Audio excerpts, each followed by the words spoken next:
This broadcast on letsgoicctv.com is presented by Renaissance Bank, Little Caesars, Food Giant, the Sonic of Fulton, your Etowah County Farm Bureau agent Joey Cox, the ICC BSU, Bank of Okolona, Legend Sports Grill, the ICC Wesley Foundation, Choice Palm, Kegel Eye Center, Tupelo Coca-Cola Bottling Works, the ICC Alumni Association, and the ICC Foundation. What if Mississippi's community and junior colleges didn't exist?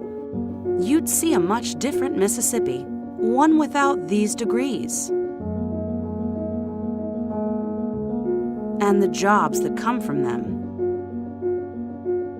One where many would fail to get a higher education because affordable community and junior college is their only hope. We're in danger of this happening thanks to state budget cuts. In fact, Mississippi once ranked number 1 in America's community and junior college systems. Number 1. But now has slipped out of the top 10, way out, which is already a consequence of budget cuts. So, what if community and junior colleges didn't exist?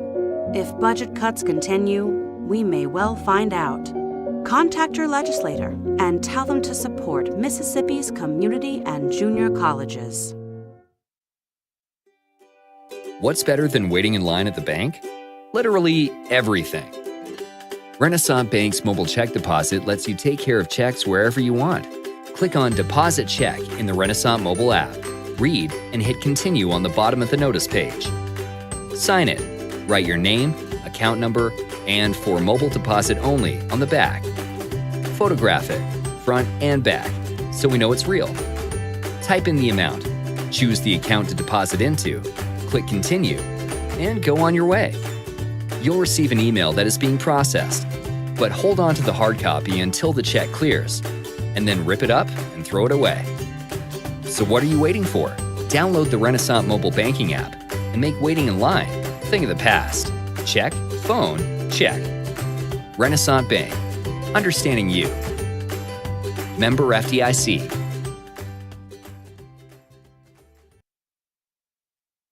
Need money now? Get a Choice Pawn loan on things you already own, like guns, boats, campers, trailers, recreational vehicles, and just about everything else. Get a loan from Choice Pawn in Fulton and Tupelo. Get cash today. ChoicePawn.com. And welcome, ladies and gentlemen, out to today's ball game. It seems like not even 12 hours ago we were here on the air with you. That's right, we were. As ICC dropped a heartbreaker last night after midnight against the number 1 team in the country, 5-4 to LSU Eunice to advance to today's afternoon game. Adam Gore, Don Hammett, the Gulf Coast SID. And Don, I'll give you opportunity for all the ICC fans and also your fans back on the coast to tell them a little bit more about how Gulf Coast has gotten here. Gulf Coast beat arch rival Coral River 16-6 in 8 innings in the first game. A good start to the tournament, and then ran into Meridian, which has been a thorn in our side this year. Lost yesterday 13-5 in 7 innings.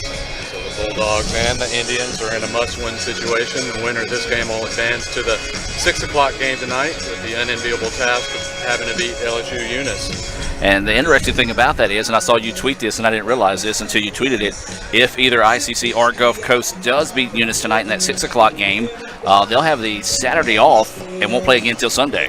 Yeah, it'll be the winner of that 3 o'clock game playing tomorrow against LSU Eunice, and one of our 2 teams will get that break. Now, if LSU Eunice wins tonight, that the bracket won't be that way. But I just found that interesting that these 16 double elimination brackets are a lot to wrap your head around. Yeah, and kudos to Travis Webb and all the fine folks here at LSU Eunice for doing all that figuring for us. So we're just moments away from that Renaissance Bank opening pitch here on Let'sGoICCTV.com. And it's going to be Kittrell. Or excuse me, no, actually, I keep getting it backwards here. ICC is actually the home team. So this will be Austin King. Austin King taking the heel here for the Indians as we await that Renaissance Bank opening pitch. And it's inside for a ball. That Renaissance Bank opening pitch coming your way at 11:58. 11:58 is that Renaissance Bank opening pitch. Renaissance Bank, understanding you. RenaissanceBank.com.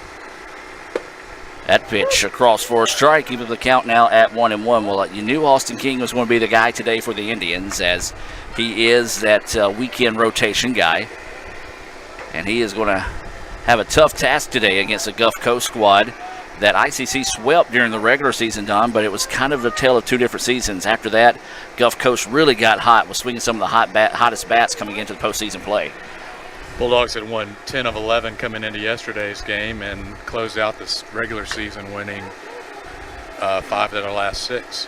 Well, that pitch fouled back off the foot of Williams, who is leading things off here for the Bulldogs. Count goes 2-2. ICC in the red tops, white pants, Gulf Coast in the all grays with gold numerals. And I have to say it, Don, and I know I pick on you a lot about it. The Notre Dame fan in me says those ugly big M's on your helmets. If I wear Mississippi Gulf Coast gear in the Midwest, if you get on an elevator, you hear "Go Blue." It is very similar. Yes, I'm a Notre Dame guy, and if somebody tells me "Go Blue," I tell them something I can't say on the air. I'm kidding. 2-2 is the count. Pitch coming. There's a grounder to the shortstop. It's going to be scooped up. Throw over is in time. Nicely done there. Good stretch across the way by the first baseman, Justin Medlin, to record the first out of the contest for those scoring at home. 6-3 on the putout of Williams. It's 84 degrees here in Eunice at the first pitch. Feels like 91. I might say it feels like 9,100 degrees, yes. But that's 3 days in the sun talking. Yeah, we got, I think it was the 3 o'clock game the other day, or actually it might have been the noon game, as that pitch hops across for a ball. Looked at the heat index, and it said 103. And I believed every degree of that, too. So hopefully it won't get too bad. As long as the wind blows, we'll be okay. I know yesterday you had that marathon of a game, albeit 7 innings. You were up here cooking.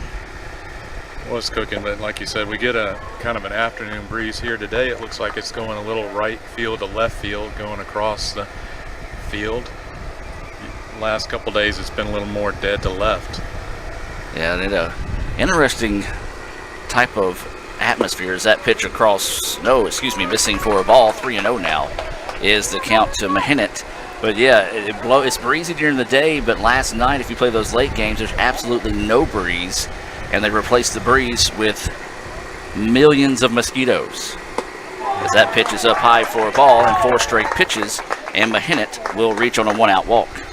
Yeah, yesterday or early on in the game out there in that left field area where they've got the big porch built, they were grilling out there, and you could see a level of haze coming up. The smoke was just kind of stopped there. I think there's a little bit of a temperature inversion here, and it seems like the balls haven't traveled all that well here. Now this is going to be the number 3 batter, Davis, coming to the plate here for the Bulldogs. Takes that first pitch across for a strike. Austin King on the hill here for the Indians. Win and go on, lose and go home, and that's the case here in the first game of the day. Hines was the first team eliminated from the tournament. Toss over to first, not in time, as Mahinet dives back safely. The game following this one will be Pearl River and Meridian. That'll also be an elimination game, as this pitch pops straight back.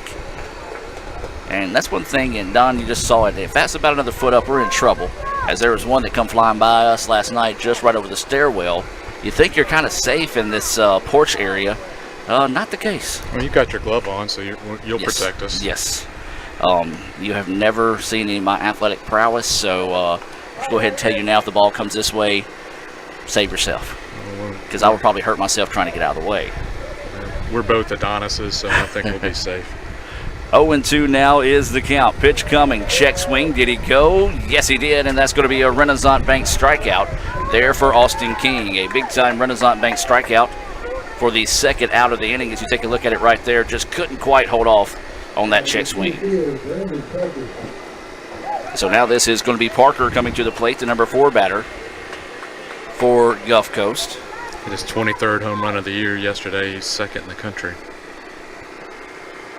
As there's a pitch on that inside corner. Yeah, you guys, I don't know if shortly after we kind of played you guys early in the season, we caught you at the good time. Your bats hadn't quite woke up that year, but man, watching you guys keeping up with your stats throughout the year, you and Meridian, whatever y'all are on, y'all have the ability to pile up some points in a hurry, or runs in a hurry. Yeah, this team can swing a good bat, and obviously Gulf Coast hoping they see that a couple times a day. So 0-1 is the count. There's 2 outs and a runner over at first. Toss is to first, and that is Mahinet, who dives back safely with the tag. Parker at the plate. 0-0 is your score. We're in the top of the first. This game's scheduled for 9 innings. This pitch pops straight back out of play over the top of us here in the ICC Foundation broadcast booth. Remind you, if you'd like to find out how you can contribute to Itawamba Community College, visit iccms.edu/foundation. That's iccms.edu/foundation. So 0-2 now is the count here to Parker. Austin King trying to get out of this inning with no damage done. Swung on and missed for strike 3. First base was not open. Or was it? Yeah. I don't know what just happened there. Two outs, so still have to make the play. They threw down to second and got the force. So it gets the force out there to end the inning. Well, Don, you said you got 5 hours. I got about 4 hours of sleep, so stick with us, folks, if it takes me a minute to figure some things out on plays like that. We're going to take a break, and when we come back, we'll have the bottom part of the first inning. ICC Gulf Coast scoreless here in the first game of the day of the NJCAA tournament. So you took Little Caesars Extra Most Bestest pizza that has the most cheese and pepperoni at the nation's best price, and then stuffed more cheese into the crust? Yep, it's got 3 feet of cheese stuffed in the crust. Huh. Added more cheese to the pizza with the most cheese. Added more cheese to the pizza with the most cheese. They added more cheese to their pizza with Poor the guy. most cheese. Couldn't wrap his mind around all that cheese. They added. Get a large Little Caesars Extra Most Bestest stuffed crust pepperoni pizza for $9. Pizza. You could say it's about the clubs. You could say it's about the ball. You could even say it's about the course or the weather. But what it really comes down to is consistency and hard work. Over and over and over again.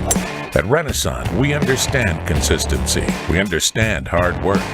Most importantly, we understand you. Renaissance Bank. Understanding you. And welcome back, ladies and gentlemen, as we get set now to move to the bottom of the second inning. We welcome all those watching in support of Gulf Coast this afternoon. We also want to welcome everyone watching on the Bengal All Access Network. They're streaming all the tournaments here, and you've had the chance to listen to Don, you had the chance to listen to me, and a bunch of other folks. And so hopefully we have kept you somewhat entertained throughout the week. As for ICC, it's going to be Krieger, Lancaster, and Neighbors due up here for the Indians. This is Kittrell on the hill for Gulf Coast. And that first pitch is ripped but foul for strike 1.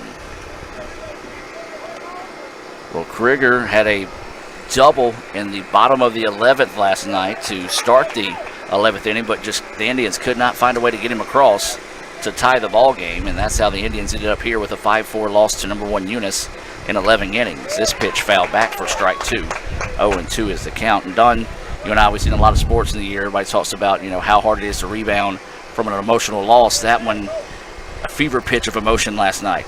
Yeah, you're playing the number 1 team in the country on their home field, and it really did a good job of kind of keeping the crowd out of the game, and have to see how they can bounce back.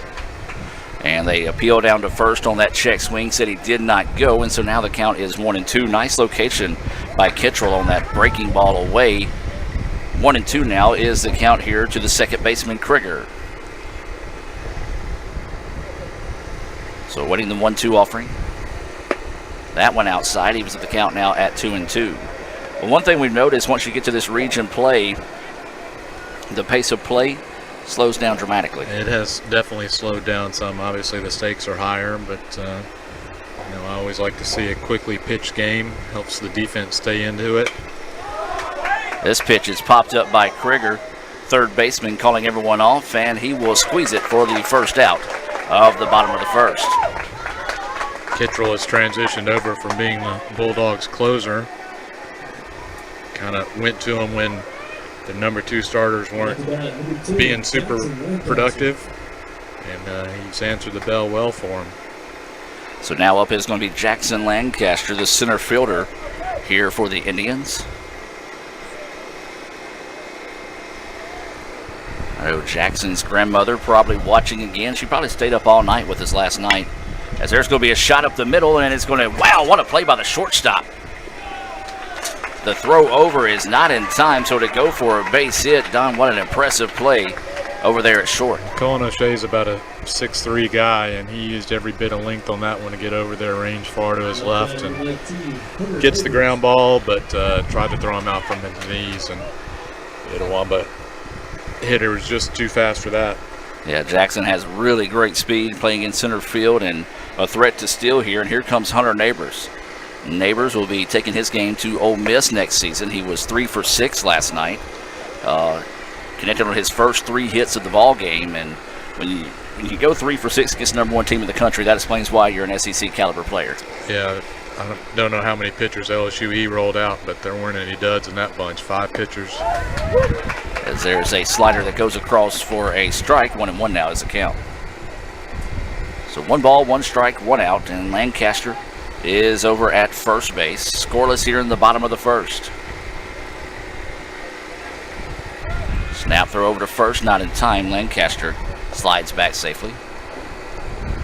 Well, if you'd like to see photos from today's game or any of the games this year, including Gulf Coast fans, you can visit ICCimages.com. That's ICCimages.com. You can get digital downloads for $1.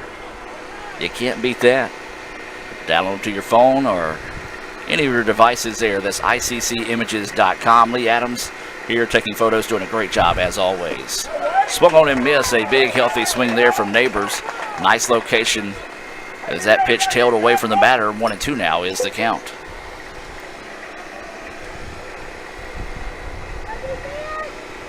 So the Indians trying to get something started here early.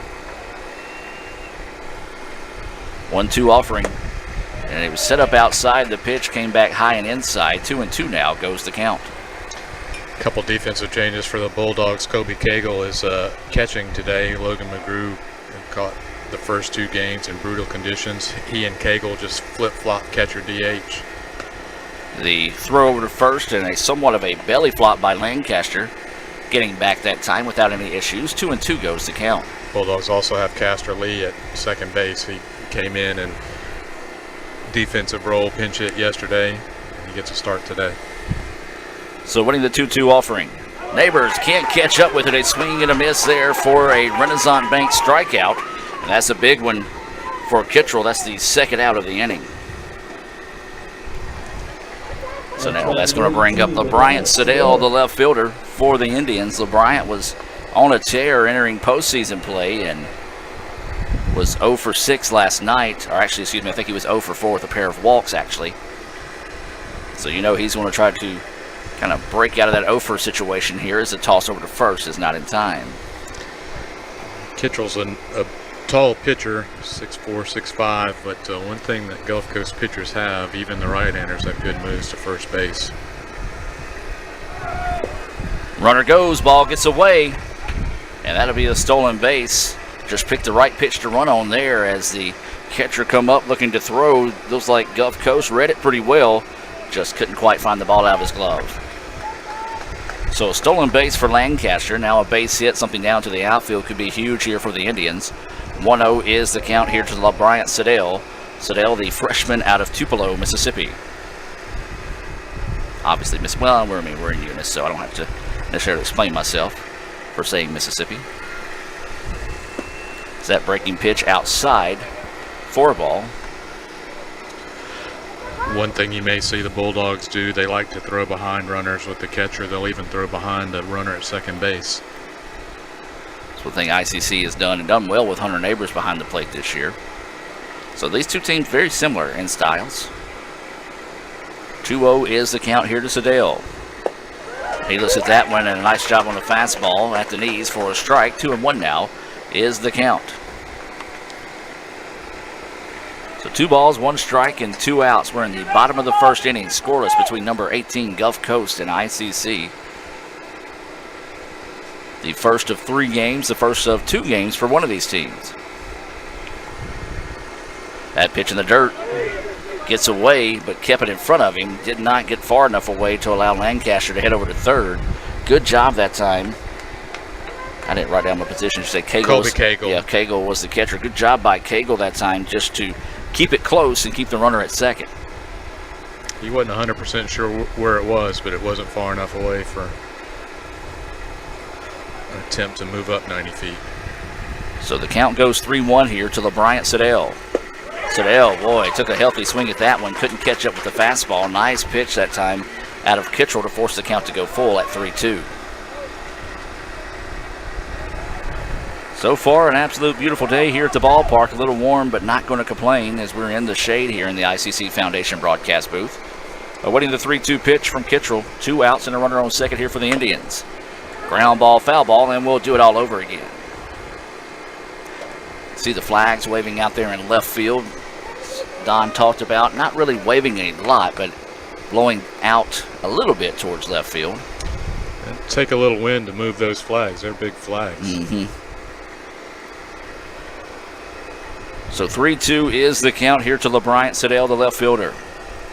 Kittrell trying to get out of this inning with no damage done. The Indians trying to extend it with a hit here. Instead, there's ball 4. And Siddell will get the free pass down to first, and this is going to bring up the DH, Drew Thomas. Thomas is having a pretty good series here for the Indians in the region tournament. Had multiple hits, the only Indian with multiple hits in the win over Meridian.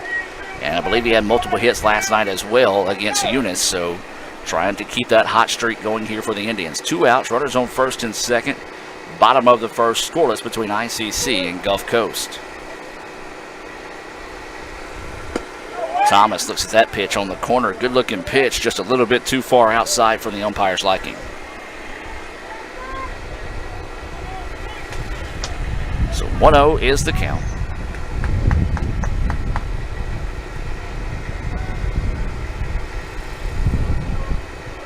A little bit of cloud starting to move across the field as that pitch inside for a ball. 2-0 now goes the count. Well, Don, you know better than I do, what's the pitching situation for the Bulldogs? Pitching situation is they need Cole Kittrell to go deep today. I think that's kind of the case for the Indians as well. He used a bunch of pitchers yesterday, and in these kind of situations, you always look for somebody to step up. Maybe that you're not expecting to do something. You're going to need somebody to steal a chunk of innings for you to make it, especially when you get in the loser's bracket. If you want to have a chance, somebody's got to give you 5-6 innings that you're probably not counting on. So 2-0 is the count. That pitch, no idea where it missed. 3-0 now goes the count. That's one thing Kyle Krieger, you talk about getting a guy coming in and eat up some innings for you. He did it against Meridian. He did it last night against Eunice. So Krieger coming in some clutch situations to save some arms for the Indians. 3-0 now is the count to Drew Thomas, the DH. That fastball right down Broadway. 3-1 now goes the count. There's 2 outs. Runners on first and second here for the Indians. The Bulldogs trying to find a way to get out of this inning with no damage done and keep us scoreless after 1 frame. Indians looking for a 2-out hit. Waiting on the 3-1 offering. And they call that strike 2 as Thomas had already tossed the bat thinking he was getting ball 4. And the home plate umpire a little bit slow on the call, but did call it strike 2. So Thomas going to have to come back and battle back here. Good job by Kittrell to find the zone there. There's maybe a little bigger inside part of the plate than the outside part of the plate. That's what it's shaping up to be so far. 3-2 is the count here to Thomas. Kittrell sets to deliver. And there's ball 4. So this time Thomas will head down to first, and bases will be loaded here for the Indians with 2 outs. And Justin Medlin coming to the plate. Well, I'll tell you what, Justin Medlin turned on a fastball last night that if he could have waited just a blink of an eye a little bit longer, the Indians would be playing the 3 o'clock game as he sent a foul ball incredibly deep into the night. in the bottom of the ninth for the Indians. That would have been a walk-off home run, but that's just the breaks you either get or you don't get when you're playing the number 1 team in the country. I think the Opelousas Police Department found it on a search and rescue mission. I believe you're correct. So with bases loaded now and 2 outs, this is Medlin at the plate, the first baseman. He's going to step out here. You hit a ball out in this part of the world, there's not a lot of things to get in its way. It'll go for a while. Yeah, I saw that home run the kid from Eunice hit. I think it was against Pearl River.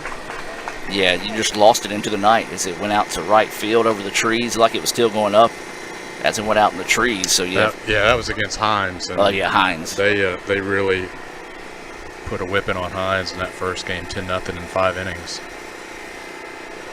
So that first pitch across, swung on and missed by Medlin. Bases loaded here for the Indians. 2 outs. Medlin, slow roller to the first baseman, and Gulf Coast going to get out of the inning with no damage done. Big time out there for the Bulldogs. We've played 1 and we're scoreless. Indians leave bases loaded here. We're going to take a break and hear a few words from our sponsors and be back with more right after this on Let'sGoICCTV.com. This broadcast on Let'sGoICCTV.com is presented by Renaissance Bank, Little Caesars, Food Giant, the Sonic of Fulton, your Etowah County Farm Bureau agent Joey Cox, the ICC BSU, Bank of Okolona, Legend Sports Grill, the ICC Wesley Foundation, Choice Palm, Kegel Eye Center, Tupelo Coca-Cola Bottling Works, the ICC Alumni Association, and the ICC Foundation. At Food Giant, serving you is our #1 priority. We offer the freshest produce, highest quality meats, tasty baked goods, and the best meats and cheeses in our deli department. At Food Giant, you'll always find a staff member eager to help you find exactly what you need. Freshness, variety, value. Shop Food Giant today with several locations in North Mississippi. Best tailgate, brisket. No, real football y pollo asado. Hoops and wings. Burgers. 7-layer dip. Hummus. What? You need a hot grill. And an ice-cold Coke. It's got to be cold. It's Tailgating 101. And welcome back, ladies and gentlemen, as we're getting set to start the top of the second inning. ICC and Gulf Coast scoreless here in this elimination game. Adam Gore, Don Hammock bring you this action on Let'sGoICCTV.com and also Bengal All Access for all those watching here on the Bengal Network. I think I've been saying that wrong all tournament so far. I apologize. We do welcome you, though. So we got 3 games today. One of these teams will play 2 of those games. The winner of this game will go on to face LSU Eunice in the nightcap. As Austin King retakes the hill, that first pitch high for a ball. And Don, I think that's the maybe one of the Wesley Foundation keys to victory today for both these teams is the fact that you got to get your pitcher to go pretty deep in the contest here. Absolutely, and to do that, you need to throw those first pitch strikes. Well, I see trouble walking up the sidewalk as Ladd has entered the stadium. Gulf Coast Vice President Dr. Ladd Taylor. As this is a fly ball, center fielder is not going to be able to go, and it's going to drop for a base hit. And there you go, Gulf Coast fans. If you want to get a hit, you just got to mention Ladd's name, or Dr. Taylor's name. As that drops for a base hit for McGrew to start the inning. And so now this is going to bring up Cagle here for the Bulldogs. Each team with 1 hit so far in the contest. Fastball missing low. That's one thing about Austin. You can kind of read his body language early, and if he tries to overthrow, he really starts falling off to this right side of your screen or his left. And that's kind of where he's at right now, so he just needs to refocus and dig deep. There's a grounder to the second baseman, a chance for a double play here. There's 1 and 2. The Indians get a Little Caesars double play there and a big timeout for the Indians. So score that one 4-6-3 on the Little Caesars double play. So big time out there to Race McGrew, who led the inning off with a single out to center field, and now this is going to bring up Fagan. That pitch missing for a ball. 1-0 is the count. You can also see highlights from last night's games on our YouTube channel by searching Let's Go ICC. Raphael Henry on hand, shooting more highlights for that. As there's going to be a ground ball. Shortstop gets it, throws over, a high throw, and that's going to be an error. But one of those that maybe he took it a little too smoothly on the play that time. E6. And that's a 2-out error. And down those 2-out errors a lot of times can come back and haunt you. Baseball is a game where you get 27 outs. The other team gets 27 outs, and you need to use them all as efficiently as possible. And you make errors, that puts more stress on the pitcher. Uses up bullets. So now O'Shea will come to the plate, batting in that number 8 spot, trying to spark a 2-out rally here for the Bulldogs. We're scoreless in the top of the second.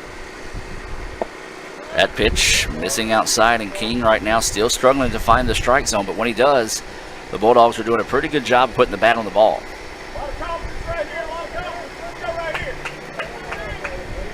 Breeze picking up once again. Flags are really flapping out there in the outfield, as you see. Very nice ballpark. We talked about the measurements, 320 down the line, 385 to dead center. So you imagine right about that 360, 365 mark is probably where it is in the gaps. Fastball, and that one misses.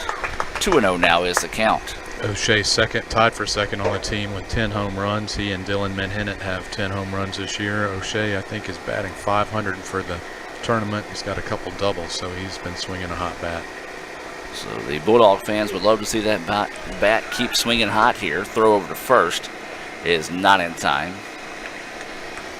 As that's Fagan over at first. He reached on an error by the shortstop. So 2-0 is the count. That pitch missing inside.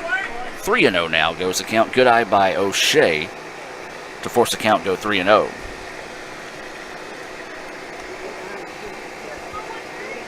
So 3 balls, no strikes. There are 2 outs here in the inning. The Indians trying to find the exit here in the top of the second.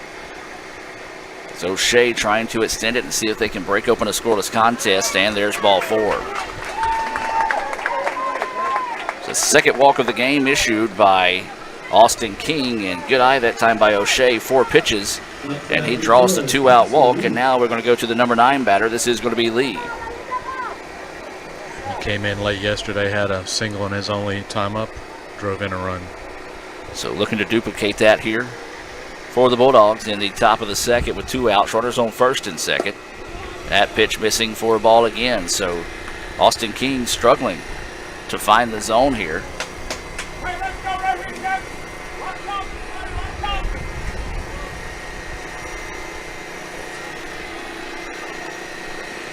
So 1-0 is the count, as King has delivered 5 straight pitches that have failed to find the strike zone. And he's going to look the runner back to second. Can't see the bullpen for here to see if the Indians have anybody warming up.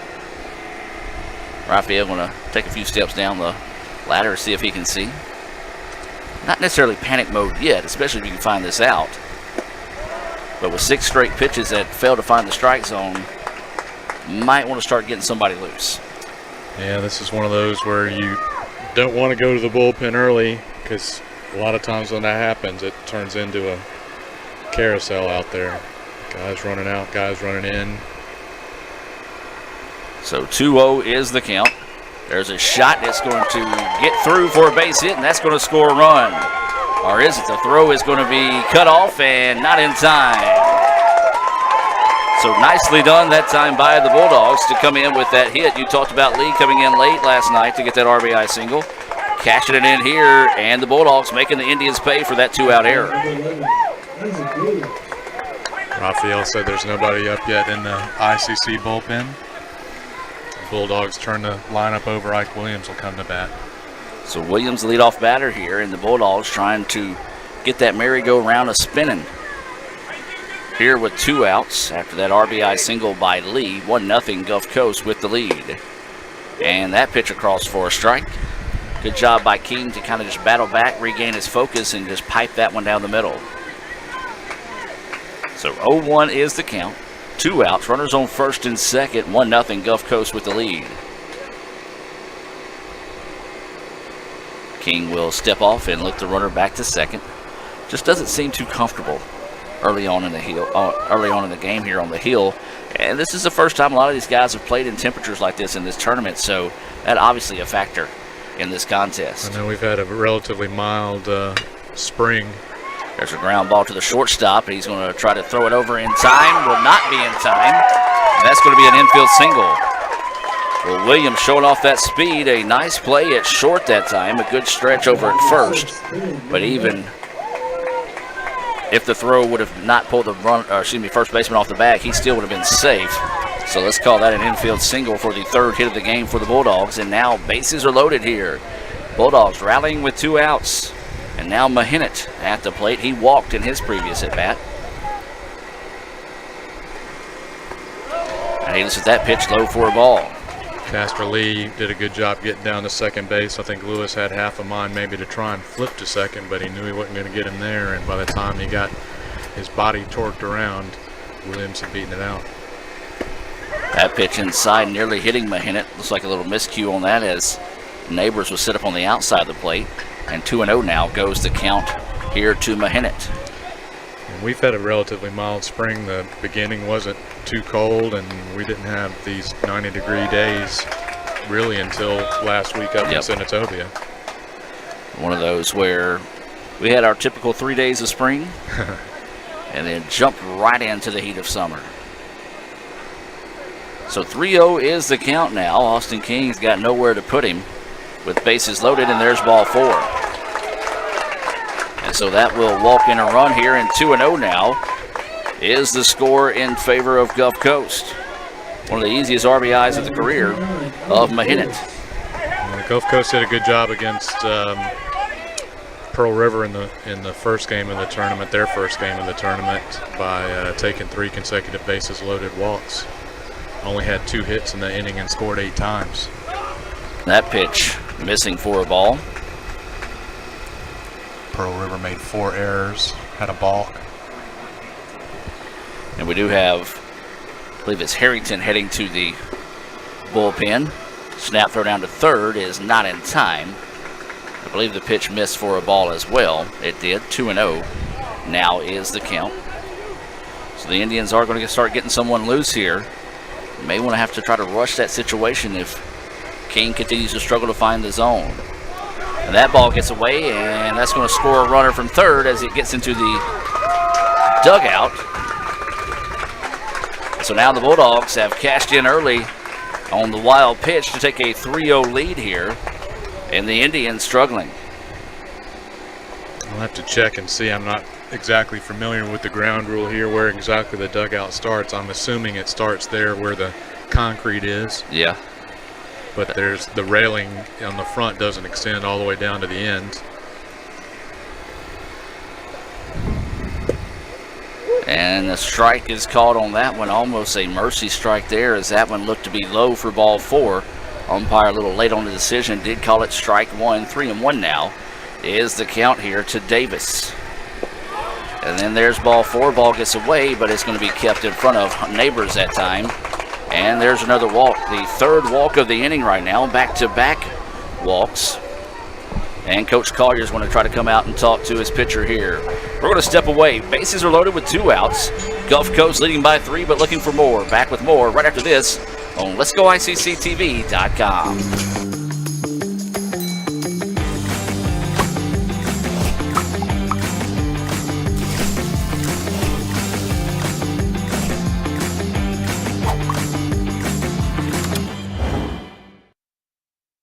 The new extra most bestest pizza from Little Caesars is topped with the most cheese and the most pepperoni for the nation's best price. And now for a secret message. Surrender to the toppings.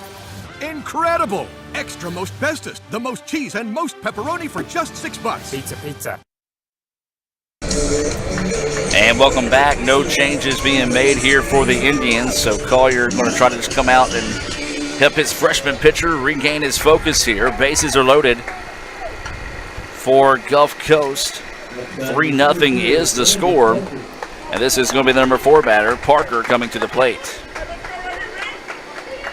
So the Indians got 2 outs quickly on a Little Caesars double play as this pitch is popped up. First baseman and catcher trying to go over and make the play. Just ran out of real estate there. Good effort by Neighbors trying to slide before running into the guardrail over there in the Gulf Coast dugout. Just couldn't come up with the play. You'll probably see plays like that today. This being a neutral field, neither team super familiar with the surroundings. On that one, I know he knew that railing was coming up. It's pretty well padded. Got a netting, tight netting in the front.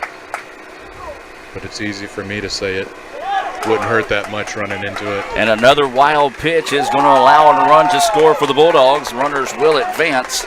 The second score on a wild pitch, and 4-0 now is the score. And I'll tell you what, the Bulldogs, boy, oh boy. So we talked about it. It was a Little Caesars double play by Cagle for 2 outs after McGrew led the inning off with a single. Then there was an error with 2 outs in the inning. And then a single, or excuse me, a walk, a single, a walk, and a couple of wild pitches mixed in, and now it's 4-0 Gulf Coast. And this is trouble, and it's going to drop for extra bases. 1 run will score. 2 runs will score, and that will be a double for Parker. A big-time clutch hit there for the Bulldogs. Go back and look at that one on the Little Caesars instant replay. So he got every bit of that one. And the left fielder, LeBryant Sedale, just did not have enough jets to find it out there. And the Bulldogs have now batted around in the inning as they lead it 6-0.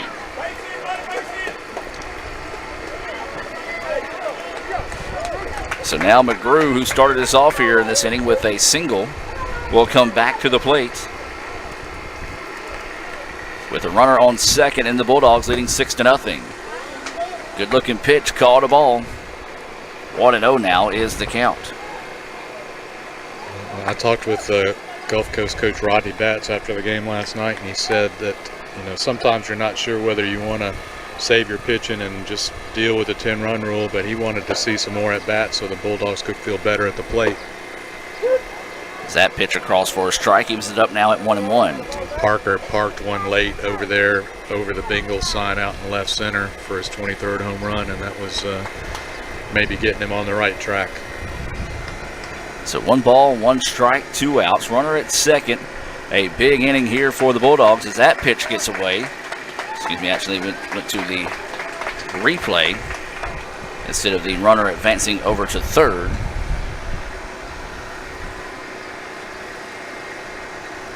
So the third wild pitch of the inning has the runner in scoring position here. A base hit would be big for the Bulldogs as they lead it now 6-0. All 6 of these runs coming with 2 outs in the inning. That pitch high to the side, 3-1 now is the count. That's one thing we've talked about. We talked about in the region and state softball tournament that we hosted at ICC. We've talked about in this region tournament as well. 2-out hitting or making plays with 2 outs is really big-time difference makers in postseason play. This pitch is fouled out of play. King's line right now is 6 runs allowed, but none of them earned because he should have been out of the inning. Yep, and that's a stat brought to you by Sonic and Fulton that stings a little bit there for the Indian fans. I'll take some loaded tater tots, please. That sounds good. Ground ball. This is going to be to the shortstop. Throw over is in time, and the Indians finally get out of the inning. But the Bulldogs cash in on 6 runs on 4 hits and 1 error and 1 left on base. Hey, let's hear from Sonic, as we'll be back with more right after this on Let'sGoICCTV.com. Sonic Nights is the highlight of the summer. Oh, yeah. There's probably some pretty big names here checking out these half-price floats. Oh, everyone who's anyone is here tonight. Look, there are those 2 guys. What are they famous for? Huh. I think for eating here all the time. Are we good at eating here or what? Oh, yeah. Yeah, come on. For a limited time, get real ice cream slushes, shakes, and floats half price after 8 p.m. during Sonic Nights. This is how you Sonic. that is for me one of the greatest attributes about ICC, because it was challenging. It's still challenging in the classroom, but the classes are small enough where you know the teacher by name, the teacher knows you by name, and you're not just another number. The teachers you can talk to them, and they know you, and they know kind of what your needs are, where you struggle in class, where you excel in class, and they give you office hours, and you can go by at any point in time. And I know I had a friend at one point, and her grandmother had passed away, and she had a test the next morning, and the teacher said, well, meet me up here at 9 o'clock at night. And that's just something that you get at ICC that you won't get anywhere else.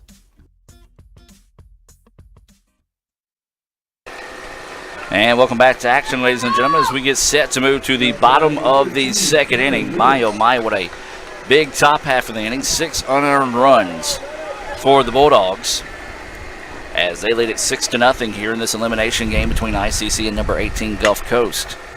This pitch popped up, left fielder dancing around, going back to the warning track, back and squeezes it. A step in front of the wall there, and I tell you what, that's that wind dancing that one around, Don, that made that a very difficult play. Wind dancing around. The sun's pretty much overhead. He may have had to deal with that. Chase Fagan out there in left field got just destroyed by the sun yesterday. A guy hit a line drive out there that he really had no idea where it was, and thankfully he just didn't get hit by it. That was Connor Lewis, the shortstop, who flew out on the first pitch. Now this is going to be Drake Wallace swinging on the breaking pitch away from the batter for strike one. 0-1 is the count. As we said, the winner of this game will advance on to the 6 o'clock game tonight. The loser, well, that'll be the end of the season. And Wallace couldn't catch up with the fastball there. Quickly behind the count, 0-2, as Kittrell coming out and doing some quick work here for the Bulldogs. When your offense puts 6 runs up in the top of the inning, it makes your job easier. As this pitch, a breaking pitch across for strike 3. Another Renaissance Bank strikeout, the second of the game for Kittrell. And Kittrell quickly with 2 outs now, and this is going to bring up Russell Bunch to the plate. Bunch reached 4 times last night, a pair of singles, and was hit by a couple of pitches. Of course, he was the hero of the first game against Meridian when he had that sacrifice fly on the top of the ninth to give that Indians a 4-3 win to advance to last night's Pac-12 winners bracket game. I'll explain that to people that may wonder what that is. You know, when you get ready for bed at night back in Mississippi, 10 o'clock at night, you turn on ESPN during football season, and there's your oddball Pac-12 football game rocking strong, just now kicking off around 11 as that pitch swung on a miss for strike 1. I enjoy getting home, and I'm a married guy, and my wife thinks all sports are football. She is in the bed if I'm home late from an event or something, and I turn on the football, put it on mute, and enjoy some craziness. As this pitch is popped up, and it's going to go for a base hit for Bunch. As once again, I apologize as I switch to our replay for some reason, but that is going to be the second hit of the day for Russell Bunch, or excuse me, for the Indians. First of the day for Russell Bunch, coming with 2 outs. Well, if you see the Bulldogs do it, the Indians could do it as well. The Indians saw the Bulldogs rally with 6 unearned runs with 2 outs in the top part of the inning. The Indians are going to try to get that started here in the bottom half. For our LSU Eunice fans, softball at the national championship, Jones County's up 2-0 after 3 over Eunice up in Clinton, Mississippi. That pitch across for a strike. It's unfortunate they had to be in the same bracket. We saw an amazing softball game between Jones and Eunice up there in the region tournament the first time they met. Both teams 1 strike away from winning it. It was back-to-back home runs, as this is a foul ball for strike 2. Back-to-back home runs to retake the lead for Eunice, and then Jones got a hit or a error with 2 outs in the inning to tie the game. It went, I think, 10 innings before Jones was able to walk it off with bases loaded. So 1-2 now is the count. Runner at first here for the Indians with 2 outs. Swung on and missed for strike 3. Just could not hold off on the high heat that time. And an impressive strikeout there, the third of the game for Kittrell. So the Bulldogs dancing with Lady Mo on their side. They lead it 6-0 after 2 complete. We'll take a break and be back with more as we have a Choice Pond pitching change. We'll tell you who the new pitcher is right after this on Let'sGoICCTV.com. Need money now? Get a Choice Pawn loan on things you already own, like guns, boats, campers, trailers, recreational vehicles, and just about everything else. Get a loan from Choice Pawn in Fulton and Tupelo. Get cash today. ChoicePawn.com. This broadcast on Let'sGoICCTV.com is presented by Renaissance Bank, Little Caesars, Food Giant, the Sonic of Fulton, your Etowah County Farm Bureau agent Joey Cox, the ICC BSU, Bank of Okolona, Legend Sports Grill, the ICC Wesley Foundation, Choice Pawn, Cagle Eye Center, Tupelo Coca-Cola Bottling Works, the ICC Alumni Association, and the ICC Foundation. Gotta be hoops and wings. Nah, subs. Wings all day. How about a sub? Dude, wings. Nah. Really? Gotta have ice cold Coke. I'll drink to that. Now that's how it's done.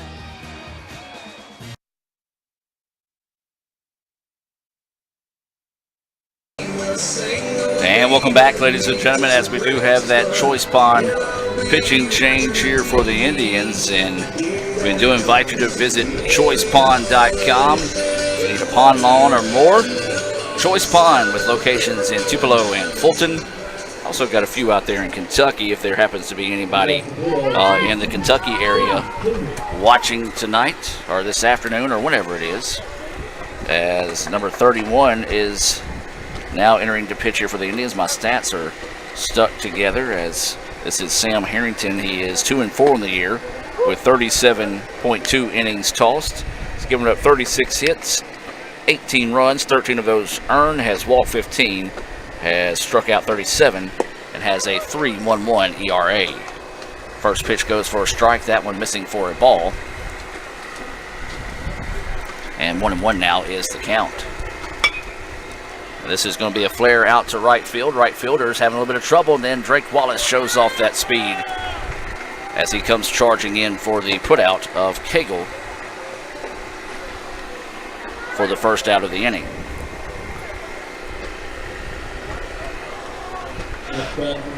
So with one out now, and this is going to be Fagan coming to the plate.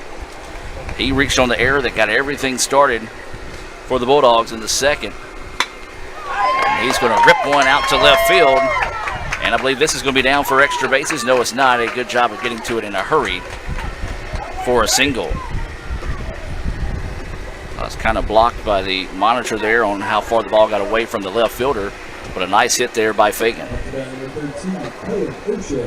So now O'Shea, who walked and scored a run in his previous at-bat, will come to the plate here. Bulldogs trying to pick up some of those insurance runs. And, of course, when we talk about insurance runs, we talk about your Etowah County Farm Bureau agent, Joey Cox. For all your insurance needs, stop by and see him on South Adams Street. Whether it be home, auto, or life, the former ICC All-American football player would be proud to be your representative in insurance. He's my guy. He should be your guy, too.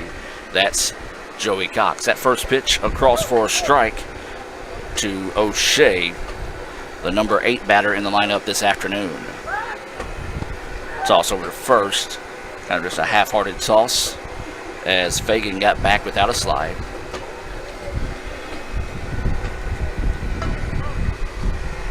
(0-1) is the count. That pitch missing. 1-1 now is the count here to O'Shea.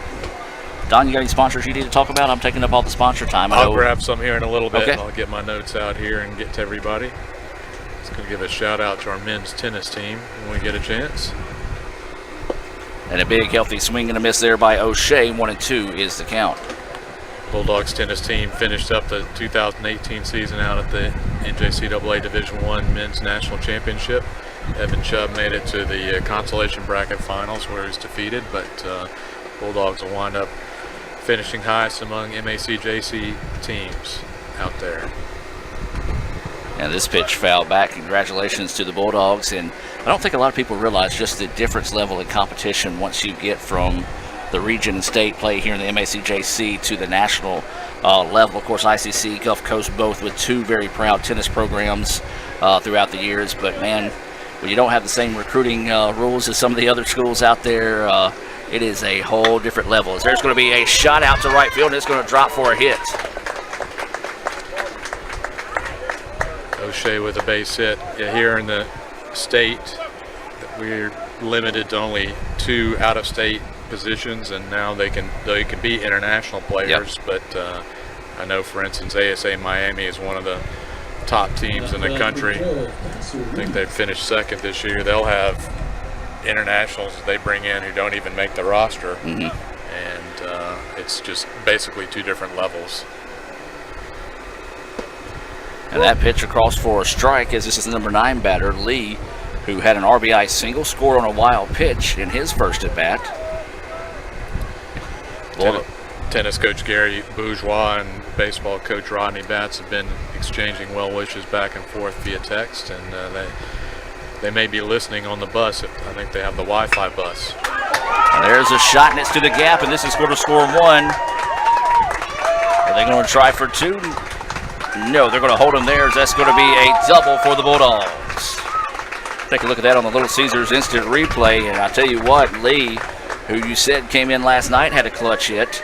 He's getting it done here today for the Bulldogs as he gets his second RBI of the game. And Gulf Coast takes a 7-0 lead now as Fagan came around to score on that one. Runners on second and third with only 1 out now here in the top of the third. And now back to the top of the lineup we go now with Williams. Williams singled, scored on a wild pitch. He also grounded out to the shortstop to start the game in his first at bat. Breaking pitch missing outside for a ball. Well, right now the story of the day for the Indians is just struggling to find that strike zone. Yeah, and you know, I'd say the pitcher's best friend is the double play. His second best friend's a first pitch strike. And there is a ground ball up the middle, and this could be another error for the Indians. And a run will score on that one to make it 8-0 now.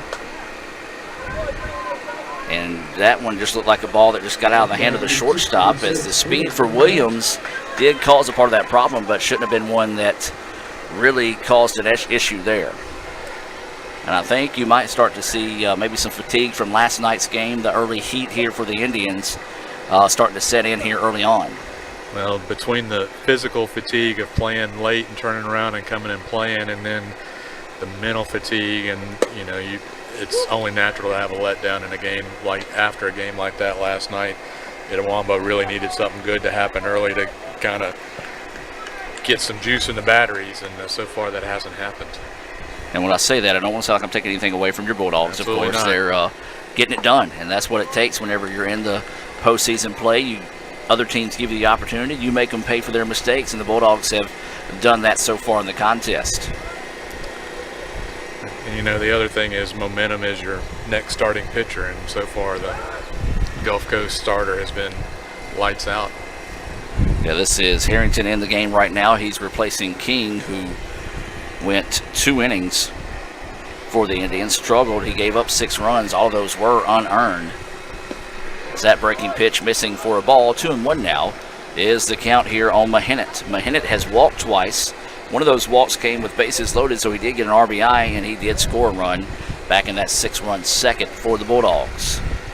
King's line 2-inning pitch, 4 hits, 6 runs. As you said, none of them earned.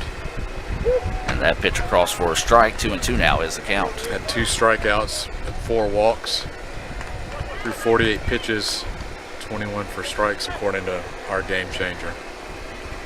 I only had 5 first pitch strikes and 14 batters faced, so. Tough day at the office. So 2-2 now is the count here on Mahinet. 1 out.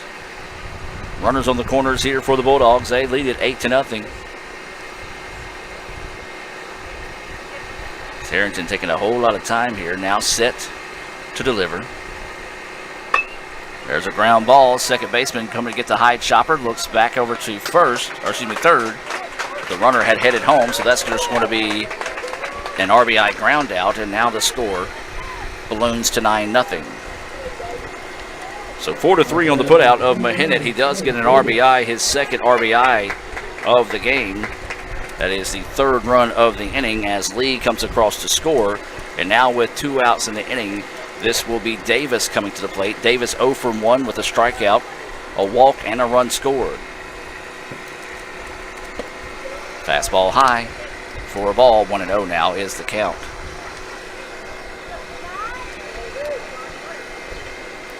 Well, we do want to thank all the fine folks here at LSU Eunice for their hospitality this week. It's been a grade A plus type tournament, great atmosphere, and that ball gets away. Neighbors couldn't find it as it bounced forward away from him, so the runner will advance to third on the wild pitch. So now a RBI opportunity again for Davis. And a chance to push across that 10th run. Now we do have 10 runs after 5, 8 after 7 are the run rules. As that pitch missing low. And 3-0 now is the count here to Davis. Yeah, it's been the run rule in region play, and I think they've adopted it for the MACJC play this year. And that pitch missing for ball 4. Yeah, I didn't realize they adopted that, and we ran into that in a game where we actually were on the wrong side of that run rule in the 7th. And I'll tell you, it's one of those, you're like, we just need a little sheet at the beginning of the year. New rules, this is what they are. Absolutely. Kind of a little egg on your face sometimes when you don't know about that kind of stuff. And frankly, sometimes the coaches aren't 100% sure. And then, especially in the early season, we played a game against a team from up north out of the state. As that pitch across for a strike, this is Parker at the plate. Bulldogs were up by 10 runs. It might have even been more, and the coaches just agreed to keep playing because the team from up north wanted to get some innings for more pitchers, and they wanted to go back out there and get the work in for their guys. That's the whole reason they come down. So sometimes you can't figure out the rules because they're not even following the rules. That's very true. 0-2 is the count, and this pitch lifted, and that's gone. A hanging curveball, and that is going to be a home run for Parker. And this one, is that a 3-run shot? Yes, it was. 12-0 now is your score in favor of the Bulldogs, as we'll go to the Little Caesars instant replay. That one was a no-doubter off the bat. I was afraid we wouldn't be able to get it all in there. We're not, as you would have seen track around the bases. A 3-run shot there, another 6-run inning for the Bulldogs. Not going to say it's impossible done, but highly improbable, as Lady Mo seems to be wearing that blue and gold this afternoon. Parker's 24th home run of the year. Remarkably, I believe that was an 0-2 pitch. Yep. He's hit 11 home runs and 2 strike counts. So that pitch missing outside. 2-0 now is the count here to McGrew.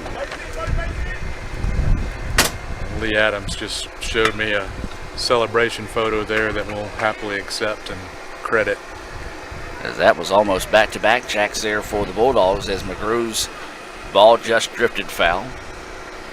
2-1 now is the count. Of course, if you'd like to see photos from today's game or any of our athletic events at ICC, you can visit ICCimages.com. ICCimages.com is that web address, not only from this year's past. It also doesn't have to be just athletic events, any academic events and more on campus. You can get those digital downloads for $1. That's basically as cheap as we can make it, is what it's saying. Lee does great work for you guys.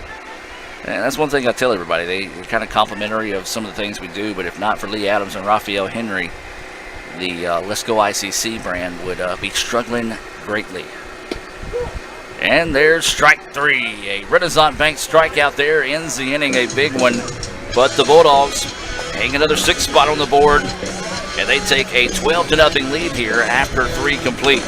We'll take a break and come back with more right after this on Let'sGoICCTV.com. When I was looking for a college back in the day, I'm from Amory, Mississippi, just 30 minutes down the road, and I'm a homebody, and I had to commute, and I said, I need to go to a college that's not too far from home. And I heard of ICC. And once I stepped on campus, I knew this is the junior college I need to be at. I didn't think of another college. I said, this is it. When I stepped on campus, the atmosphere, it just was drawn to me. And I felt like this is where I belong. I belong here at Itawamba Community College. Because at that moment, I knew this is the best junior college on the planet. This is where I need to be. This is where I was planted. And that's why I am what I am today, because of Itawamba Community College. Need money now? Get a Choice Pawn loan on things you already own, like guns, boats, campers, trailers, recreational vehicles, and just about everything else. Get a loan from Choice Pawn in Fulton and Tupelo. Get cash today. ChoicePawn.com. And welcome back now as we shift to the bottom of the third inning. It's been all Gulf Coast, 12-0.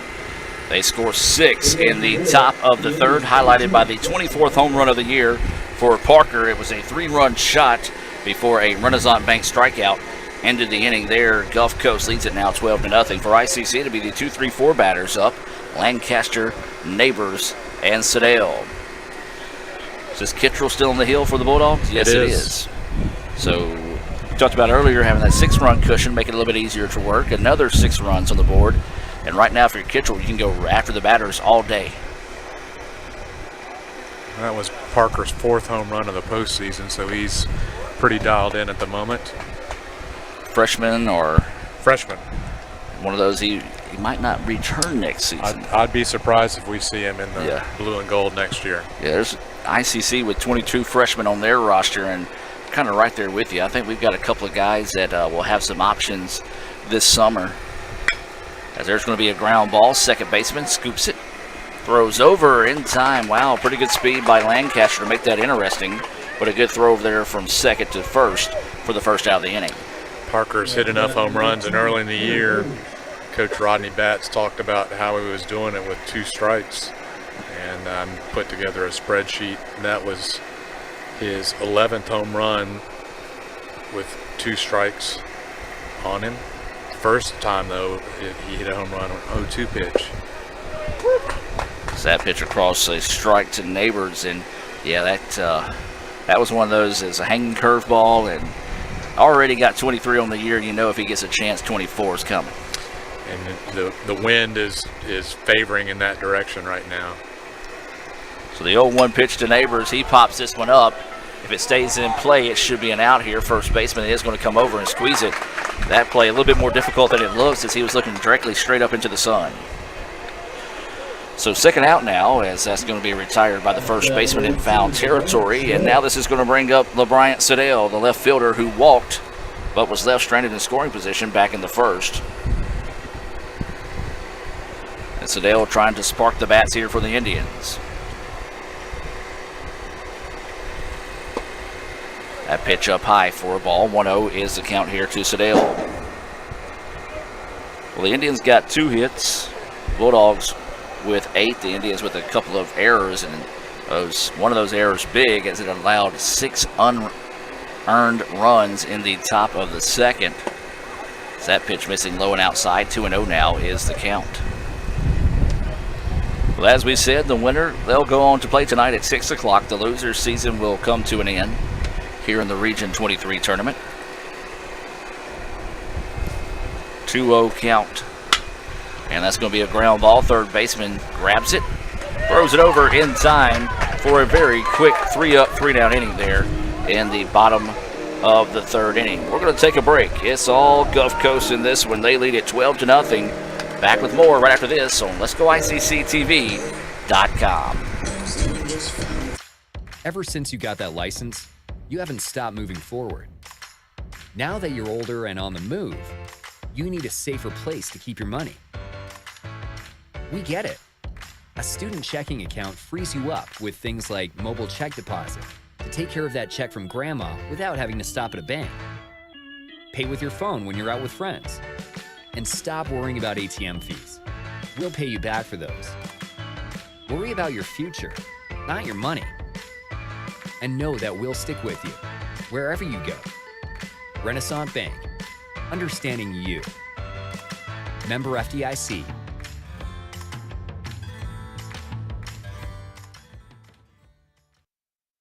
Did you know your child's eyes can be checked as young as 6 months of age? They do not have to know their letters or even be able to talk in order to receive a comprehensive eye exam. Your eye doctor can tell you many things just by looking at them. I'm Dr. Laurie Cagle of Cagle Eye Center in Fulton. We offer comprehensive eye exams to provide proper diagnosis and treatment of various eye diseases. Browse our large selection of frames available in prescription and non-prescription. Call to schedule your eye appointment today at Cagle Eye Center in Fulton. And welcome back, ladies and gentlemen. Another Choice Pond pitching change here for the Indians. Let me get my stat sheets. Gotten a little bit of water yesterday, so I'm having to dig through them here.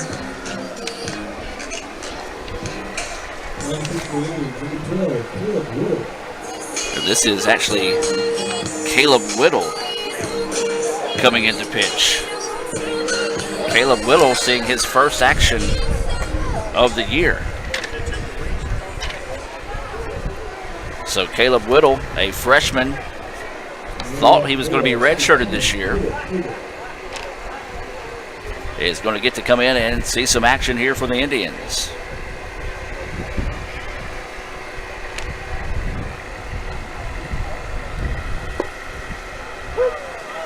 Is that pitch across for a strike?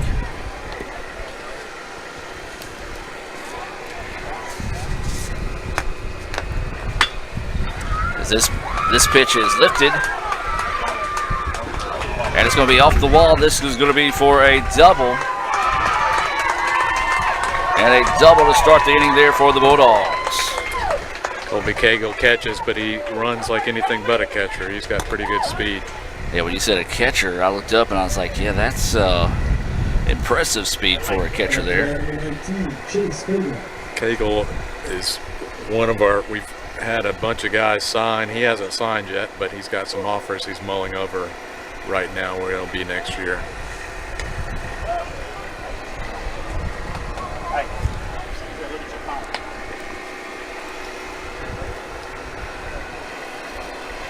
As 0-1 is the count. I'm just going to double check and make sure that is Whittle pitching in case because we did have a number change earlier when we had the red jerseys.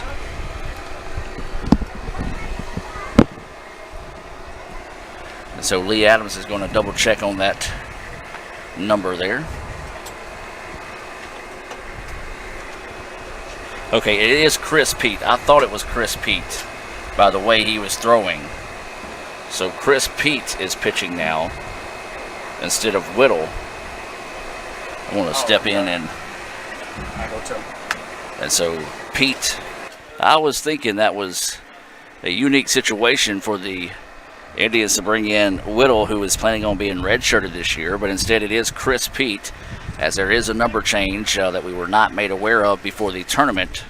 And so Chris Pete is pitching now for the Indians. This pitch fouled out of play. So that is not Whittle, it is Chris Pete.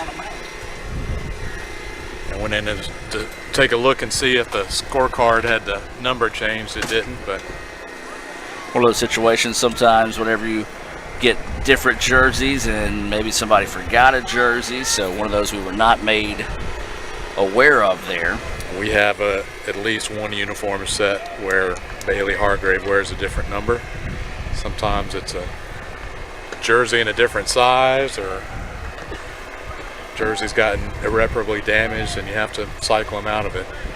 And that was a Renaissance Bank strikeout there for Chris Pete of Fagan. Fagan goes down swinging. One out now here in the top of the fourth inning. 12-0, Gulf Coast with the lead. And this is going to be O'Shea coming to the plate. As that pitch goes for a ball. 1-0 now is the count. I thought they called Connor Lewis to the plate. I was like, well, he plays for us. But it is O'Shea at the plate as they did come back and correct themselves. And so 2-0 is the count. So everybody makes mistakes. I made mine one for the day, so I'm out. As there's a big healthy swing and a miss for a strike. 2-1 now is the count. I make a mistake roughly every minute of every day. Yep, same here, my friend. So 2-1 now is the count. Pete's pitch coming, swung on and missed. Boy, a healthy chop there for O'Shea as he came up empty. That double cheeseburger 2 nights ago at 11 o'clock was not a wise decision. You know, we made the wise decision of skipping out last night at about after midnight by the time we got back to the hotel. There was a Waffle House next door. It said, it just simply read on the marquee, simply the best. As there's going to be a shot, and it's going to drop in the outfield for a hit, and that's going to score a run, and that's going to be the 13th run of the game for the Bulldogs. An RBI single, second hit of the game for O'Shea. Want to look and see. Yeah, all but 2 Bulldogs have had hits in the game. Everybody has got on base. And all but 1 has scored a run. What you call getting it done. Brandon Parker with 5 RBI, a couple base hits. Double and a home run. Snap throw down to first, not in time. And they call that one a strike. 2-1 now is the count. Well, that breeze feels good, but typically in North Mississippi, when you feel a breeze like that, the storms are coming. Is that pitch missing low? 3-1 now is the count. We got that on Wednesday. The only rain that we've seen over here in the 3 days of the tournament was about a 20-minute rainstorm turned into quite a deluge. There's going to be a single out to left field. The runner is going to go to third. Do you give that a double because he never checked up on the play? I think he'll probably get a single with an advance on the throw. So that's what we'll give to Lee, and my goodness, Lee has just been red hot. He has now got 3 hits in the game. And we go back to the top of the lineup now, and Isaac Williams. Third base coach Mark Ross was doing a little coaching down there of Cullen O'Shea. It wasn't necessarily the wisest move, but he got away with it. When it rains, it pours, and it's pouring on the Indians, and when things are going your way, they're going your way. And the Bulldogs were able to avoid that, and now he's going to be hit by a pitch, and bases will be loaded here for the Bulldogs. So now this is going to bring Mahinet to the plate. And Mahinet, as you said, I believe second on the team in home runs, so he does have some pop in his bat. As it's now 13-0. We're in the top of the 4th inning. Fastball missing for ball 1.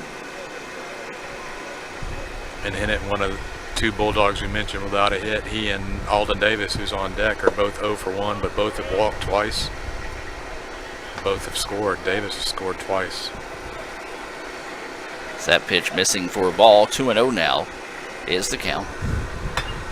Jammed him. Should be a slow roller to first. Going to have to hurry, and he does step on the bag, but the run does score, so an effective at bat for the Bulldogs on that ground out. 3rd RBI of the day for Mahinet. And so now this is going to be Davis coming to the plate. Davis is 0 for 1 with a strikeout. He's walked twice and has scored twice. So that pitch across for a strike. 2 runs on the board here in the top of the 4th. And a slow roller to the shortstop. Gloves. Throws over in time for the final out of the inning. So the Bulldogs add 2 more to take a 14-0 lead. We'll move to the bottom of the 4th. But before we do that, we're going to hear a word from our sponsors and be back with more right after this on Let'sGoICCTV.com. This broadcast on Let'sGoICCTV.com is presented by Renaissance Bank, Little Caesars, Food Giant, the Sonic of Fulton, your Etowah County Farm Bureau agent Joey Cox, the ICC BSU, Bank of Okolona, Legend Sports Grill, the ICC Wesley Foundation, Choice Palm, Cagle Eye Center, Tupelo Coca-Cola Bottling Works, the ICC Alumni Association, and the ICC Foundation.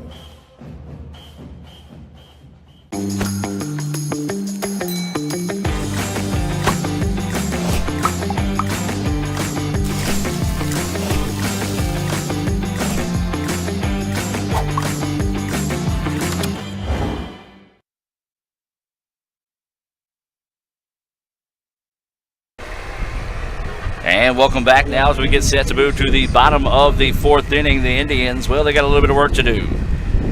After a less than 12-hour turnaround here to their first game back in the region tournament after last night's emotional 5-4 loss to the number 1 team in the country, they find themselves behind 14-0 to the number 18 team in the country.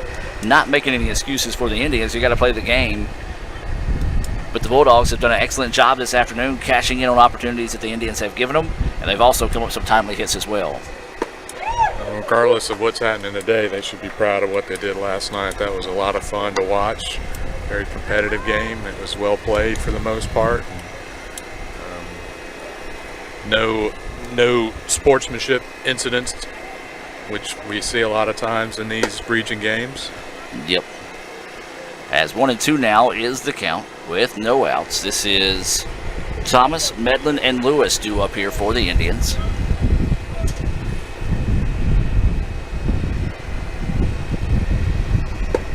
Swung on and missed for strike 3.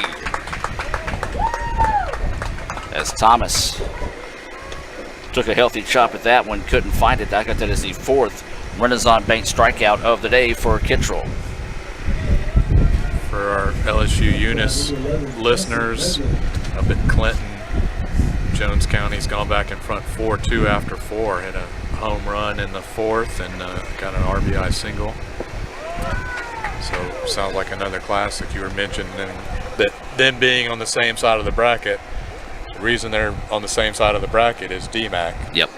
Des Moines Area College, who has probably the best pitcher in the country, who's on her way to Ole Miss. Yeah, she's given up one earned run all year, and that was to ICC during our spring break tournament. We lost a 2-1 and 1-0 decision to DMAC.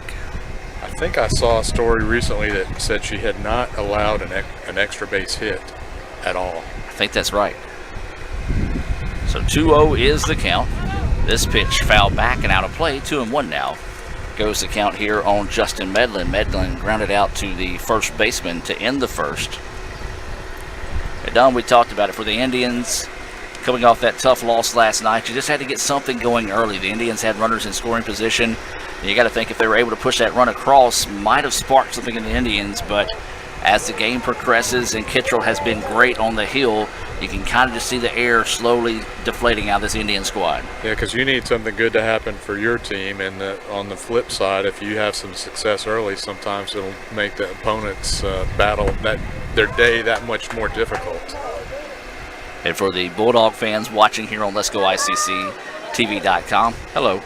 One thing you did want to do, and you talked about one of the keys to victory, were going deep in the day with Kittrell. If you can keep the run rule in effect after this next inning here, effective job done by Kittrell. Yeah, this would be a dream scenario for Coach Rodney Batts.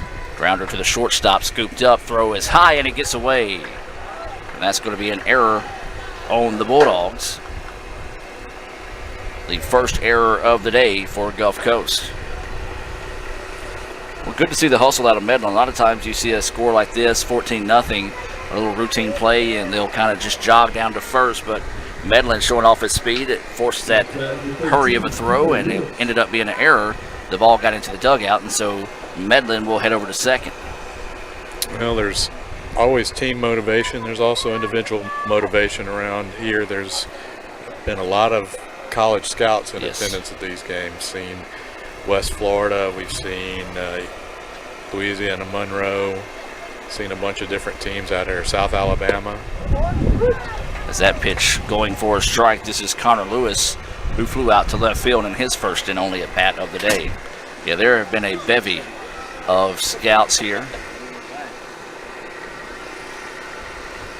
There have been some impressive performances as well by some of these kids to be able to pick up some looks on that next level. That pitch, a good looking pitch, called a ball.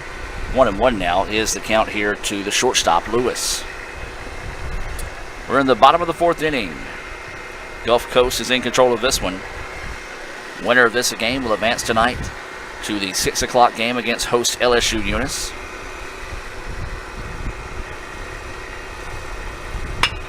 There's going to be a ground ball, and it's going to get through. And this is going to score a run for the Indians. It's going to go extra bases for Lewis as he is going to slide in safely at second. And a big-time clutch hit there for Connor Lewis. Well, one of the few sophomores on this team for the Indians playing in his last game. And matter of fact, possibly one of his last ever baseball games, as he is reporting for basic training next week. Coming in there with a clutch RBI double for the Indians. His dad was talking with Coach Batts last night, talking about his intended career path. Sounds like he's joining the National Guard, going through boot camp, and eventually go to college, ROTC, and become an officer. Yeah, Connor's a grade A kid. Not to steal an old folk term, but he's a good guy. We've got a lot of those at ICC, and for not only our sophomores, but for Gulf Coast sophomores, Pearl River, Hines, LSU and Eunice, all the teams involved in this tournament and throughout the MACJC. We wish the best of luck to all the sophomores as they move forward, whether it be their baseball career or just career, working, college, or life. Good luck, because life is fun. Yeah, we had a nice ceremony last week before the team left for Senatobia. Our graduation was on Thursday night, and Wednesday before they boarded the bus, Dr. Mary Graham, the college president, Dr. Ladd Taylor were there and had a nice graduation ceremony in our King Center for those graduates with the whole team in attendance, and they got their diplomas and got to take some pictures and then get on the bus and drive to Senatobia. So, and that's good. We had, I think, 4 guys graduate with honors, and a lot of good memories for those guys, and we wish them a lot of luck. Another batter coming in here for the Indians. I believe this is going to be number 2, and that is Kyle Weaver, another sophomore getting an at-bat here. I think it was one of my early years that we were playing Gulf Coast in a best-of-3 series in Fulton, and we were able to help you guys out and do a kind of a mock graduation ceremony where they're able to walk from third base to home plate and get that honor, because it is a special honor, because there's a lot of hard work and dedication that goes into being a student athlete. Not only do you got to take and prepare on your field of competition at a high level, but got those responsibilities of keeping those grades up as well. So we do salute all sophomores that have been able to do that, and there's actually some freshmen and some other people that are moving on as well, as we wish those the best of luck. So this is Kyle Weaver at the plate, batting in place of Russell Bunch with a runner at second. Takes that first pitch for a strike and fouls this one off for a strike 2. Gulf Coast has 7 players that have signed to continue playing at 4-year schools. Dylan Menhennet, who's playing at third base. Josh Lewis, Menhennet's going to West Florida. Lewis, who started yesterday, is headed to Southern Miss. Ty Barnes, who pitched in Game 1, is going to ULM. Grant Atwood to Spring Hill. He's another pitcher. Bailey Hargrave, who pitched in relief in the first game, going to Delta State. Logan McGrew, the catcher DH, is going to Southern Miss. And Hayden Harrell, who missed this year because of an ankle injury, a pitcher, he's going to MC. And we anticipate Colby Cagle, as we mentioned earlier, he'll go play somewhere next year too. Yeah, we've got 4 or 5 guys going on to the next level at ICC. I know we got 3 going to Blue Mountain, 1 to Ole Miss, and kind of like you said, we got very few sophomores on the team, but they all do have options to continue their baseball career if they choose to do so. So the 1-2 pitch coming here, ground ball, foul ball, and we'll stay at 1-2. So this is Kyle Weaver at the plate.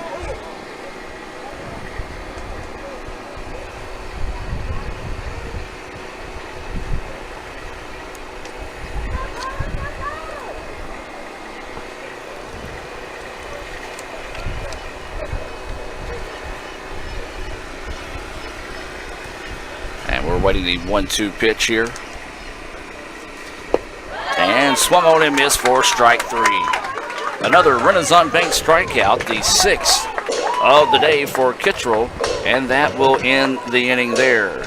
We've played 4. ICC trails it 14-1. We'll take a break and hear a few more words from our sponsors and be back with more right after this on Let'sGoICCTV.com. This broadcast on Let'sGoICCTV.com is presented by Renaissance Bank, Little Caesars, Food Giant, the Sonic of Fulton, your Etowah County Farm Bureau agent, Joey Cox, the ICC BSU, Bank of Okolona, Legend Sports Grill, the ICC Wesley Foundation, Choice Palm, Cagle Eye Center, Tupelo Coca-Cola Bottling Works, the ICC Alumni Association, and the ICC Foundation. Need money now? Get a Choice Pawn loan on things you already own, like guns, boats, campers, trailers, recreational vehicles, and just about everything else. Get a loan from Choice Pawn in Fulton and Tupelo. Get cash today. ChoicePawn.com. And welcome back, ladies and gentlemen, as we do have a Choice Pawn pitching change here, as this will be sophomore Clay Houston coming in to pitch. Don, I know you've got some of your sponsors you want to mention here on today's broadcast. Our athletic department sponsors, we thank them very much for their support this year. Bienville Orthopedic Specialists, Encore Rehabilitation, Siemens, Gulf Coast Business Supply, White's Crossing Trucking, Big Level Trucking, Bancorp South, Stewart Sneed Hughes, Carpenter Pole and Piling, Bank of Wiggins, The Whistle Stop, Animal Care Clinic, the Vision Center, Hampton Inn and the Suites of Wiggins, Walt Massey, and Star Chevrolet. Baseball has some sponsors as well, too. We thank them for what they've done to help support Coach Rodney Batt's program. Get him here after Brandon Parker steps in. Parker is 2 for 3 on the day with a double, a home run, and 5 RBIs. He's also struck out. This is Clay Houston on the hill here for the Indians. He'll be continuing his career, I believe, at Blue Mountain next season. That fastball across for a strike. Baseball sponsors are Alexander and Associates Real Estate, State Farm of Wiggins, Big Level Trucking, Plum Homes, the Vision Center, Nukes, and TCB Construction. Fastball high and inside, 1-1 now is the count. Hey, I gotta give 2 shout outs to your sponsors. Raphael and Lee and I are a big fan of Whistle Stop in Wiggins. It's a good eating, that's for sure. That is a must stop when we come down to your part of the world, as that is going for a strike 2. Also, we typically stay at the Hampton Inn there in Wiggins as well. They do a great job for any teams coming into the Gulf Coast area. So, yeah, 2 shout outs to those proud sponsors as well. Swung on and missed for strike 3. Houston just bringing the straight heat that time, gets the Renaissance Bank strikeout. And I usually don't pay a lot of attention to food recommendation, restaurant recommendation from skinny guys. And we don't have any skinny guys up on this platform today. You being the skinniest of us all. That's a low belly to get under. That pitch across for a strike. We're in the top of the 5th inning here. ICC down to their final outs. Got to score 4 to force this one into extra innings in the bottom half of the 5th. Do appreciate Don Hammock sitting in with us here on today's broadcast of ICC Athletics as well as Gulf Coast Athletics, and also to those watching on Bengal All Access. This pitch lifted, left fielder going over. Can he get to it on the run and makes the play? And again, my computer is not necessarily wanting to agree with me as I went right back to that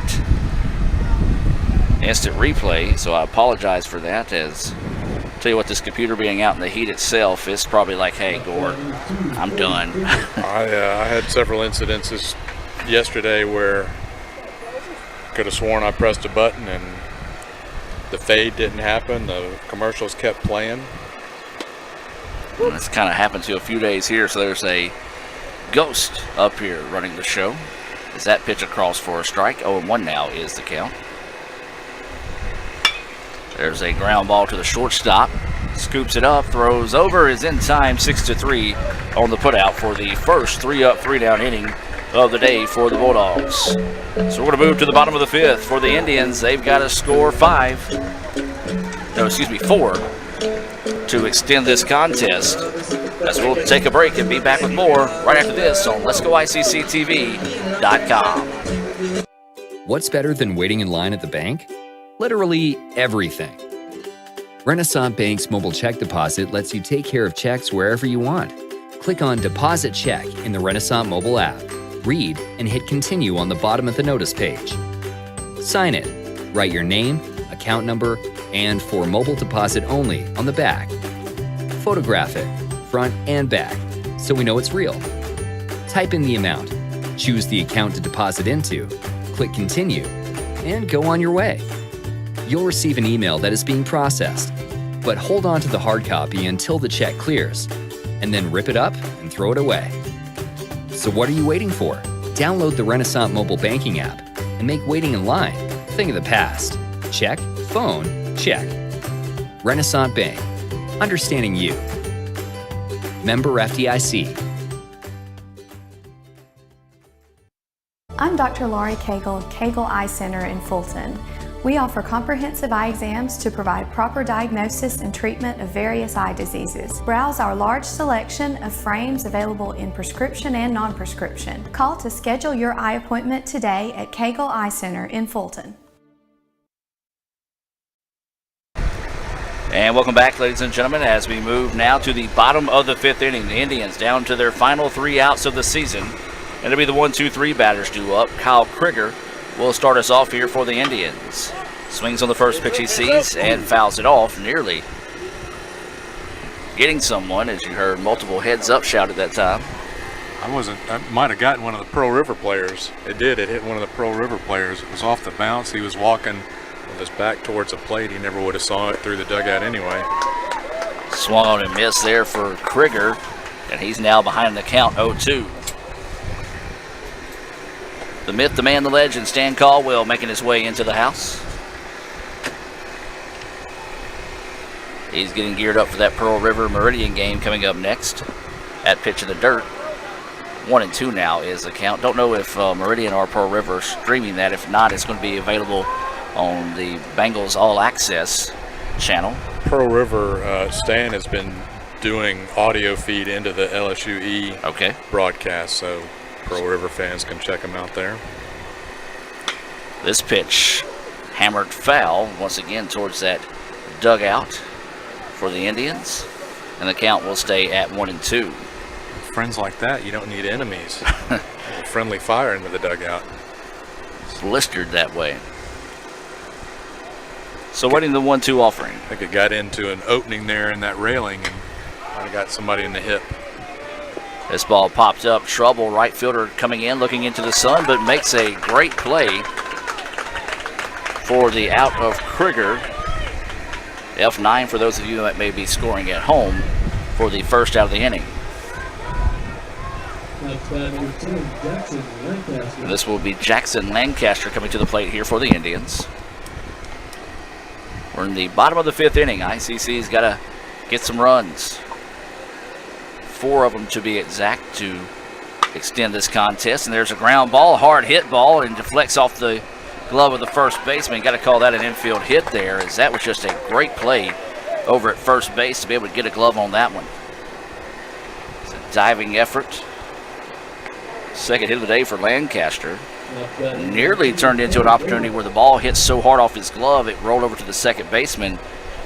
Fortunately for the Indians, unfortunately for the Bulldog fans, the pitcher couldn't get over to first in time to be able to make a play, so that will go for a hit there for the Indians, the 4th hit of the day for ICC. Bulldogs hit a ball like that yesterday, and it caromed off the first baseman with enough speed to get to the second baseman to get there. And this is going to be a fly ball out to right field. Right fielder's going to have to hurry, and it's going to drop for a hit. Just put them where they ain't is where that one landed, and back-to-back hits now for the Indians, and ICC trying to get the bats fired up here late. Well, it's not technically MACJC baseball, but it is between the two MACJC teams, and we know anything can happen in MacJack. Absolutely. I never consider a game over until the final out. We've all seen some crazy things happen. This would be up there if they were able to reverse it, but if you get 4 runs across here, then that door cracks open a little bit. And so this is going to be Sedale after that single by Neighbors. Sedale takes that pitch, I guess high, for a ball. 1-0 is the count. Kittrell's at about 73 pitches, and obviously the Bulldogs would like to get him out, in the game as quickly as possible. He would not be able to go tonight, but if the Bulldogs win this game, then win tonight, then we might be able to get an inning out of him on Sunday. And that is the unique situation. If the Bulldogs do win the 6 o'clock, or I should say, if you hang on to win here and then win that 6 o'clock game, you will have Saturday off with the championship game coming up on Sunday. So 2-0 is the count here to LeBryant Sedale. And that pitch across for a strike. 2-1 now is the count here on Sedale. Runners at first and second for the Indians after a single by Lancaster and a single by Neighbors. So the Indians trying to spark that rally. Can they get enough runs to extend it? Sedale at the plate with the wind blowing behind his back. This pitch lifted far enough but foul, as 2-2 now goes the count. And we'll mention for people watching the feed who might be waiting for game 2, if this game ends early enough, they will not start that second game before 3 o'clock. They said they'll wait until 3 o'clock to start a second game. And that's fair for people who's trying to get to the ballpark.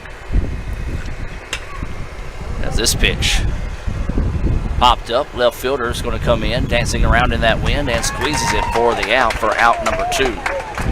It's Chase Fagan out there. He's kind of a no-nonsense guy, and when it first went that way, I couldn't tell if he had it or not.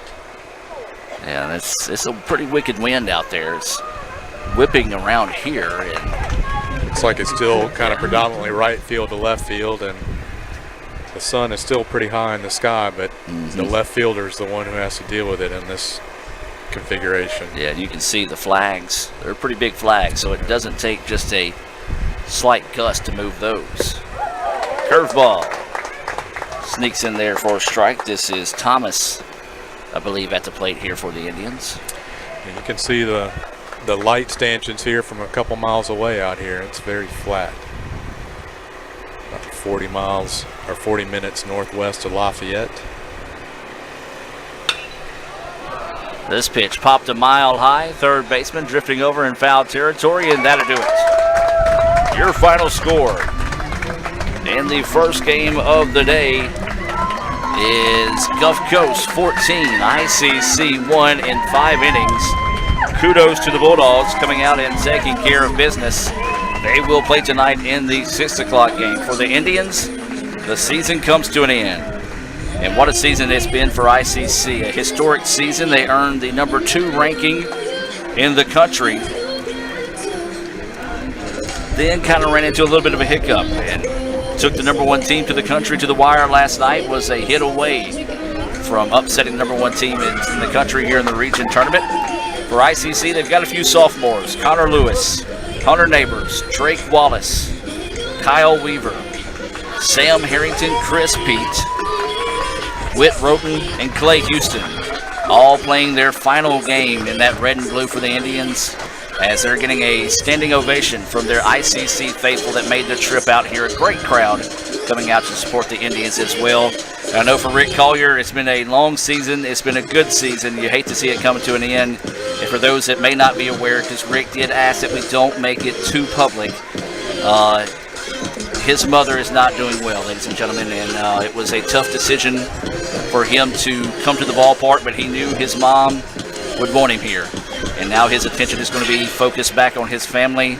As soon as he gets back to North Mississippi, we do extend our thoughts and prayers to the Collier family. We ask everyone to do the same as well. Your final score here, 14-1. Gulf Coast wins it in 5 innings. Real quick before we sign off, Don, let everybody know where they can catch that 6 o'clock game. We'll stream again at livestream.com, Bulldog Live, our normal home, and we'll get set up here, have a nice leisurely setup time, and we'll be back later on this evening. The game scheduled for 6 o'clock against number 1 LSU Eunice. The game could start later depending on what the second game of the day does, but we appreciate Adam and all the fine work he does at Itawamba and letting me join him today. I know a lot of Bulldog fans are listening, and this was our second postseason broadcast of the year. We did women's soccer back in the fall and enjoyed my time there. Thank you for having me today. Well, Don, appreciate you. Good luck in that 6 o'clock game, my man. And for all the ICC family watching, thank you, as this concludes our broadcasting season of the 2017-18 athletic season here on Let'sGoICCTV.com. We do still have one more individual, Cameron Foster, that will be playing in next week's National Division II tournament there in Foley, Alabama, as that's going to wrap it up. ICC concludes the season with a 14-1 loss here to Gulf Coast. So for Raphael Henry, Lee Adams, Don Hammock, I'm Adam Gore. We'll see you in August when football rolls around here on Let'sGoICCTV.com. When I think of potential, I think of a matchstick.